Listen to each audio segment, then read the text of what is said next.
सरकार लोगों से कई तरह के टैक्स वसूलती है। रोड टैक्स, टोल टैक्स, ना जाने कितने टैक्स वसूले जाते हैं, लेकिन बदले में आम आदमी को मिलता क्या है?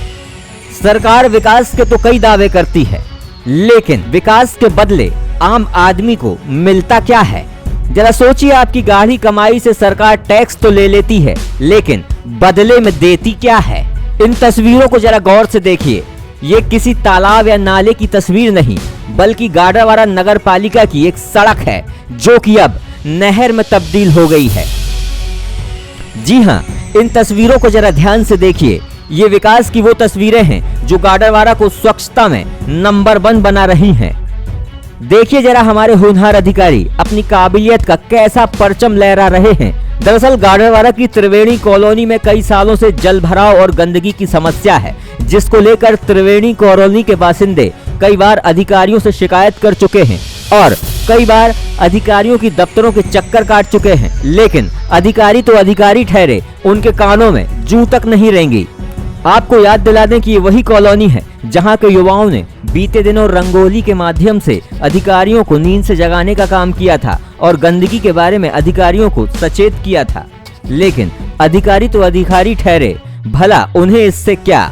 परेशान होकर इस कॉलोनी के बाशिंदों ने फिर मीडिया का सहारा लिया और अपना नरसिंहपुर की टीम वहां पहुंची और कॉलोनी के लोगों की आवाज बुलंद की। स्थानीय नेता दिनेश गुर्जर बताते हैं कि इसकी शिकायत लंबे समय से अधिकारियों से लेकर नेताओं से की जा चुकी है। साथ ही साथ मामले को मंत्री तक पहुंचा दिया गया है, लेकिन अभी तक कोई निराकरण नहीं हुआ है। शासन से जो बातें हुई हैं उसको लेकर वो लगता है कि कुछ कर रहे हैं, लेकिन जमीन पे कुछ नहीं। बातें तो उनने तो बहुत करी हैं, अब कागजों में कुछ नहीं दिख रहा। कागजों में कागज भी देखने को बोलते हैं तो वो भी नहीं मिलते हैं। एसडीएम मैडम से बात होती है तो वो कहते हैं प्रवीण सोनी से बात करें। प्रवीण सोनी से बोलते हैं तो मैडम से बात करें, और मैडम जब दोनों से बात हो जाती है तो एसडीएम बोलते हैं कि अभी ऐसा कुछ नहीं है। इसके लिए हमने प्रभारी मंत्री और नगरीय विकास मंत्री दोनों को उन तक पहुँचा दिए है, लेकिन उसके बाद भी ऐसा कुछ अभी समय नहीं आया। इसी कॉलोनी के बुजुर्ग मूलचंद शर्मा बताते हैं कि अधिकारियों के चौखट का दरवाजा खटखटाते उनके शरीर ने जवाब दे दिया, लेकिन अधिकारी तो अधिकारी ठहरे, उन्हें इससे क्या वास्ता? डीएमओ साहब का कहना है कि जब तक सीवेज लाइन नहीं तैयार होगी तब तक आप लोगों के यहाँ की समस्या का निराकरण नहीं होगा। तब सीवेज लाइन 2-3 साल नहीं होगी तो क्या समस्या का निराकरण नहीं होगा? शिकायत कर दी, जन सुनवाई में दे आए, कलेक्टर को दे दिया, सभी लोगों के लिए जनता बनता है, सबसे निवेदन कर रहे हैं कि भाई इस समस्या का हल करा दो। तो और बरसात में तो और ज़्यादा दिक्कत हो जाएगी। ये जितने कॉलोनी में बोर हैं, जिन लोगों के घर में पहले से बोर बना रखे हैं, बोरवेल, उन सब में पीला पानी आ रहा है, गंदा पानी आ रहा है। यही पानी कुछ दिन बाद ये हालत में आ जाएगा कि सारे लोग, पूरा मोहल्ला ही बीमार होगा, महामारी फैलेगी। इसी कॉलोनी के एक और बुजुर्ग केएल अवस्थी से जब हमने पूछा तो उन्होंने भी कैमरे के सामने अधिकारियों को कोसते हुए अधिकारियों के कंबल ओढ़कर घी पीने की पूरी पटकथा बताई। नाली बिल्कुल ऊपर से पानी जा रहा है, रोड पे पानी भी भरा है, और हम 4-5 बार दरख्वास्त भी दे चुके।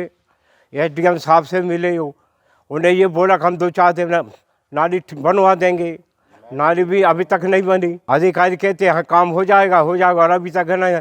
2019 से दरख्वास्त दी है और 22 भी हो। अब मैडम साहब के बाद मंगलवार में बात करी, उन्हें यही बोला आप चले जाइए, आपका काम हो जाएगा, नाली बन जाएगी। तो नाली कब बनेगी? लिहाजा हमारा मन नहीं माना तो हमारा कैमरा अधिकारियों के सामने पहुंचा तो अधिकारी कैमरे के सामने कुछ बोलने से ही गुरेज कर रहे हैं। लेकिन इन सब के पीछे सवाल यही उठता है कि इतने सालों से ये समस्या जस की तस बनी हुई है, लेकिन अधिकारी इस पर ध्यान क्यों नहीं दे रहे हैं, जबकि जनता के टैक्स का पैसे से अधिकारियों की सैलरी तय होती है। अब देखने वाली बात ये होगी कि नरसिंहपुर कलेक्टर रोहित सिंह इस पूरे मामले में क्या कार्रवाई करते हैं, या फिर मामले की लीपापोती कर यूं ही दबा दिया जाता है, क्योंकि मामला आम आदमी से जुड़ा है, क्योंकि मामला जनता से जुड़ा है, जो कि जनता खून पसीने की मेहनत कर टैक्स के रूप में देती है। आप इस खबर के बारे में क्या सोचते हैं? अपनी राय नीचे दिए कमेंट बॉक्स में कमेंट कर हमें जरूर बताएं। साथ ही वीडियो को लाइक और चैनल को सब्सक्राइब करना न भूलें।